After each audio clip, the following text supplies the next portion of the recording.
சொல்லுவோம், பஜனையும் பாடுவோம். அது மட்டும் இல்லாம சுவாமிக்கு சிறப்பா ஒரு இருக்கையும் கொடுத்துடுவோம். அப்ப சுவாமி எங்க கூடயே வர மாதிரி இருக்கும்.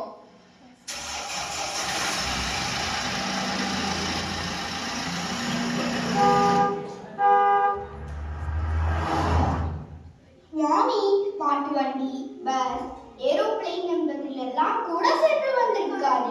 ஆனா எப்போதும் சுவாமியை ஏற்றி செல்லும் பாக்கியம் எனக்கு தான் நிறைய முறை கிடைச்சிருக்கு.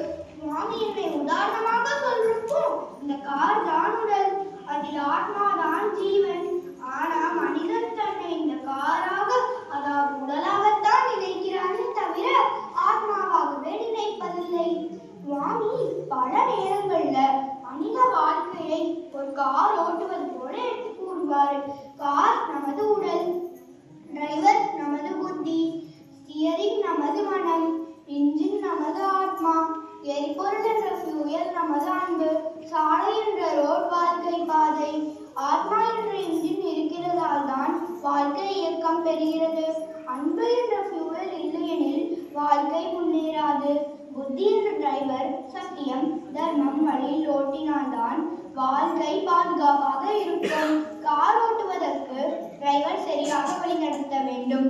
அதுபோல மனிதன் வாழ்க்கையில் புத்தி மற்றும் விவேகத்தால் மனதை கட்டுப்படுத்த வேண்டும். மனம் என்ற ஸ்டியரிங் தவறாக திரும்பினால் கார் விபத்து ஆகும். அதே போல் வாழ்க்கையும் தவறாகிவிடும். ஒரு நாள் சில பக்தர்கள் சுவாமியுடன் நான் ஏற்றி செல்ல பயணம் செய்தாங்க.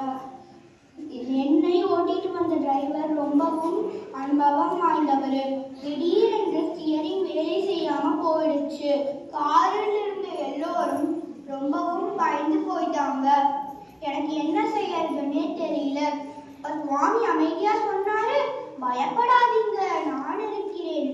உடனே சுவாமி இறங்கி வந்து என்னுடைய ஸ்டியரிங்கை இறுக்கமாக பிடிச்சுக்கிட்டாரு. என்னை பாதுகாப்பாக நிறுத்தினாரு. காரில் இருந்த எல்லோரும் எந்த விபத்தும் இல்லாம பாதுகாப்பாக இருந்தாங்க. இது போல வாழ்க்கையில் நாமும் கட்டுப்பாட்டை இழக்கிறோம்.